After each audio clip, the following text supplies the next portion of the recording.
సర్వాంతర్యామి అయిన యేసుక్రీస్తు నామములో మీ అందరికీ శుభాభివందనాలు తెలియజేస్తూ ఉన్నాను. ఇది దేవుని వాక్యదాని నిమిత్తమై దానియేలు గ్రంథము 11వ అధ్యాయము 32వ వచనాన్ని మనం ధ్యానించుకుందాం.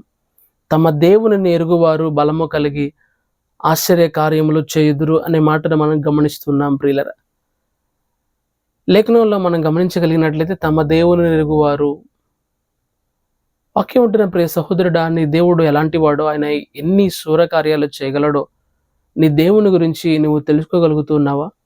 లేఖనం సెలవిస్తుంది కదా, యెహోవా ఉత్తముడని మీరు రుచి చూచి తెలుసుకొనుడి.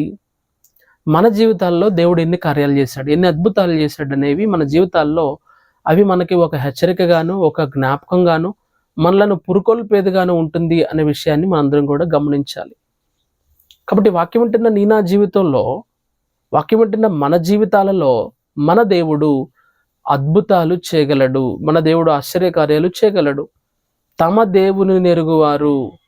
నీ దేవుడిని నువ్వు ఎరుగుతున్నావా ప్రియ దేవుని బిడ్డ?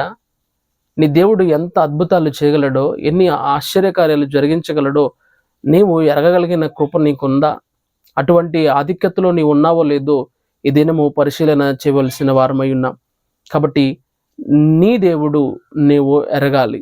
అందుకని దానియేలు గ్రంథంలో మనం గమనిస్తున్నాం, జీవము కలిగిన దేవునిని సేవించుచున్న దానియేలు అంటే రాజుకి ఏమర్థమైందంటే, దానియేలు దేవుడు జీవము కలిగిన వాడు, ఆయన శక్తిమంతుడు, ఆయన నిన్ను రక్షించగల సమర్థుడు అనే విషయాన్ని రాజు సైతం ఒప్పుకొనినట్లుగా మనం గమనిస్తున్నాం. కాబట్టి వాక్యం వింటున్న ప్రియ సహోదరుడా, ప్రియ సహోదరి, మన దేవుడు అద్భుతాలు ఆశ్చర్య కార్యాలు చేయగలిగిన వాడు. మన జీవితాల్లో అట్టి దేవుణ్ణి మనం కలిగి ఉన్నామంటే అది మన జీవితాలకు ఎంతో మేలైనది, ఎంతో ఆశీర్వాదకరమైనది.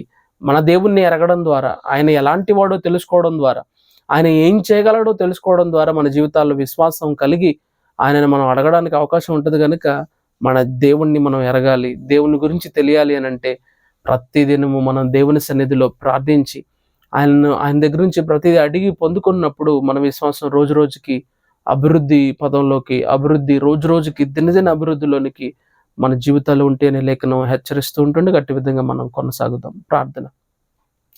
పరిశుద్ధాత్మ దేవునికి వందనాలు. మా ప్రియులందరినీ మాటలు వింటున్నారు, వారందరి జీవితాల్లో అద్భుత ఆశ్చర్యకార్యాలు జరిగించి నీవు ఎంత శక్తి కలిగిన దేవుడువో అనేకులు వారి జీవితాన్ని పట్ల తెలుసుకున్నట్లుగా కృపను అనుగ్రహింపచేయమని యేసుక్రీస్తు నామమున అడిగి వేడుకున్నాను తండ్రి.